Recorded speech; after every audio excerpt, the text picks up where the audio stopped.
Tonight, several developing stories as we come on the air. Republican leaders rally around former President Donald Trump after his criminal conviction. Some senators even threatening to stall legislation. The latest Gaza ceasefire plan, are the U.S. and Israel on the same page? And breaking news from Arizona, 6 people shot, 2 killed, including an officer. First, support for the former president. GOP leaders rushing to his defense. House Speaker Mike Johnson calling for the Supreme Court to step in to overturn his conviction. Senators threatening to grind the Senate to a halt. Donations pouring into the Trump campaign, nearly $53 million since the guilty verdicts. Mary Alice Parks standing by. Clashing comments on the Gaza ceasefire plan outlined by President Biden. Is the plan already in trouble? Tonight, Israel's prime minister calling it a non-starter, insisting the fighting won't stop until Israel's conditions are met, including the destruction of Hamas. Britt Clennett in Israel tonight.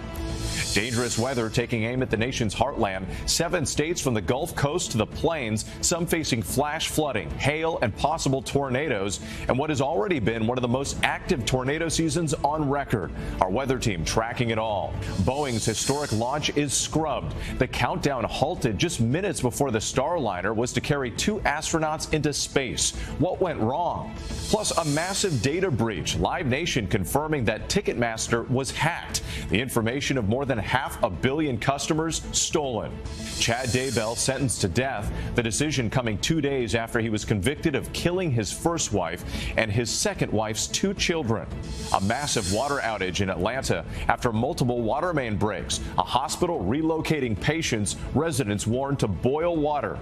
And America Strong tonight, the Cinderella story in college baseball. The unlikely team turning heads in the World Series, competing after the university closed its doors.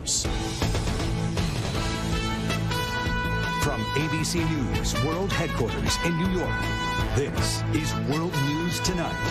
Good evening. It's great to have you with us on this Saturday. I'm Whit Johnson. We begin tonight with the ongoing fallout and reaction following Donald Trump's historic felony conviction, the first former president to ever be tried and found guilty of a crime.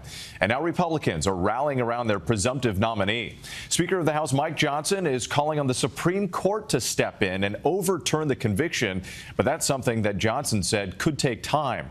The former president railing against the verdict, but his campaign says it's already raised nearly $53 million in much-needed cash in the days since the jury's decision. But what impact could all of this have on what voters do in November? ABC's White House correspondent Mary Alice Parks leads us off from Washington. Republican lawmakers tonight rushing to Donald Trump's defense, vowing to investigate the New York officials who brought the hush money case against him. 8 Republican senators saying they'll stall the business of the Senate as payback for the jury's guilty verdict.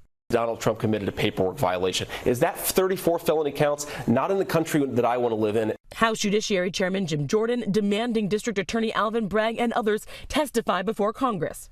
The former president was convicted as charged Friday by a 12-person jury. Those jurors, selected by the prosecution and defense, finding Trump guilty on all 34 felony counts of falsifying business records to cover up a hush money payment to porn star Stormy Daniels to keep her story from voters before the 2016 election.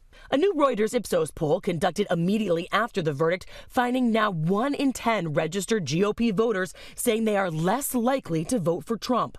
Since the guilty verdict, Trump has been unloading and lashing out. At one point Friday, making the outrageous claim that the U.S. is fascist. This is a case where if they can do this to me, they can do this to anyone. President Biden responding.